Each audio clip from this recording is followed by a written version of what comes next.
Hello and welcome to this course on CDM Regulations Training. Construction sites and building projects can present challenging environments to work in and plan for. Those in charge must provide facilities and resources to protect the people on site and ensure that the necessary task can still be fulfilled. This is where CDM regulations and all associated knowledge concerning them become critical to those in the construction industry. To begin with, what do we mean when talking about CDM regulations? The abbreviation CDM stands for Construction, Design and Management. So, CDM regulations are rules governing how building projects of all sizes and types are planned in the UK. Their primary purpose is to improve health and safety standards in the construction industry as a whole and maintain them. Before the 1980s, the UK construction industry's health and safety records were not considered good enough. Workers, managers and politicians pushed for updates and changes to building site legislation to prevent injuries and accidents. The Health and Safety Commission, HSC, was the public body at the time that championed the adoption of the EU's Temporary or Mobile Construction Sites Directive, TMCSD, which had been drawn up to provide safeguards on non-permanent work sites. The first set of CDM regulations was introduced in 1994. Their main purpose was to introduce aspects of the TMCSD to the UK construction industry, although these would have probably been enforced at some point. Even so, these new regulations challenged the building sector as they assigned new responsibility to those in senior positions on a construction site rather than simply providing guidelines for physical safeguards. The 1994 CDM regulations saw the introduction of a new role in construction, that of the planning supervisor, as well as dramatically increased levels of administration. This eventually led to multiple criticisms of the regulations, such as lack of focus is placed on the client's needs, over-complex instructions and restrictions, minimal guidance for planning supervisors, too much paperwork and red tape. The dissatisfaction regarding the shortfalls of the 1994 CDM regulations led members of the construction industry to highlight them continually and for the matter to be escalated to government members. This eventually led to them being superseded by the Construction, Design and Management Regulations 2007 or just CDM 2007. These were brought into effect on the 6th of April 2007 and had a very different emphasis built into them based on better regulation concepts used at the time. CDM 2007 placed new emphasis on input from a client as well as more effective allocation of resources by the planners.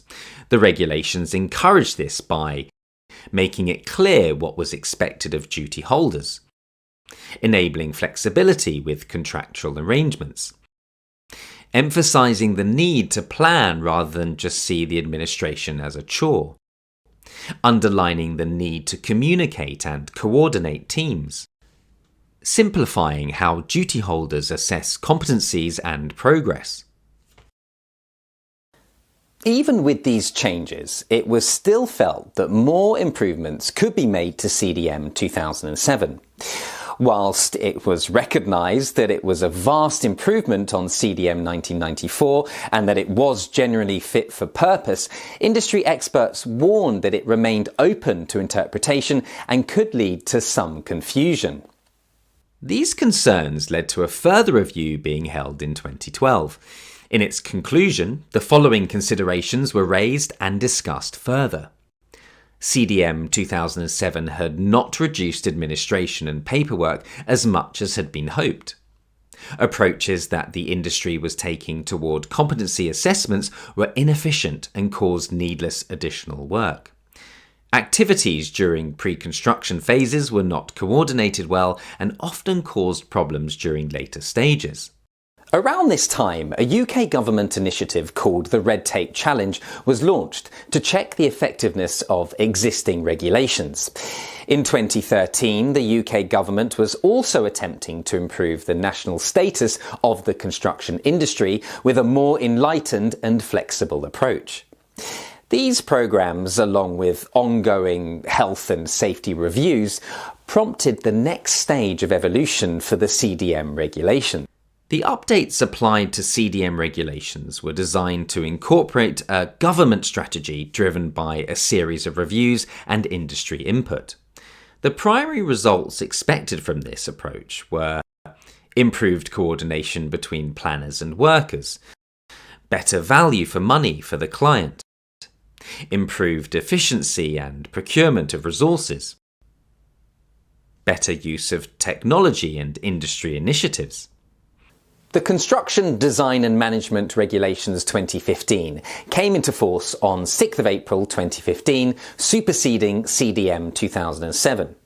It is also known as CDM 2015 as well as simply just the CDM regulations because it remains the current version that is followed and adhered to by the UK construction industry. The current version offers guidance on what needs to be involved in a construction project to ensure the health and safety of all involved. Injuries, fatalities and accidents on construction sites must be reported by law. Statistics maintained by the UK's Health and Safety Executive, HSE, and sourced from records by the Reporting of Injuries, Diseases and Dangerous Occurrences Regulations, RIDDOR, can supply a high-level view of trends involving these incidents. This can be used to measure the effect that CDM regulations have had over the years.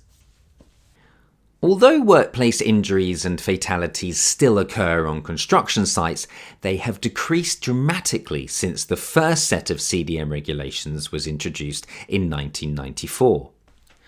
This trend has continued into present times and remains a constant right up to the most recent years. Whilst it cannot be proven that this is due to any set of CDM regulations or even how much they have influenced the figures, a positive effect from them seems to be achieved. Whatever personal opinion those in the construction industry have about current CDM regulations, there is no doubt that they have had at least one very positive effect in this sector. They have certainly helped to raise awareness of the health and safety concerns that exist on building sites. They have also helped improve communication and coordination between construction teams and work planners. In this lesson, we have explored the full evolution of the CDM regulations and what led to the formation of CDM 2015. We have also covered the primary objectives and strategies that have led to them being adopted by the building sector as accepted standards. Keep on watching, and we'll start to explore the details of the regulations themselves. See you soon.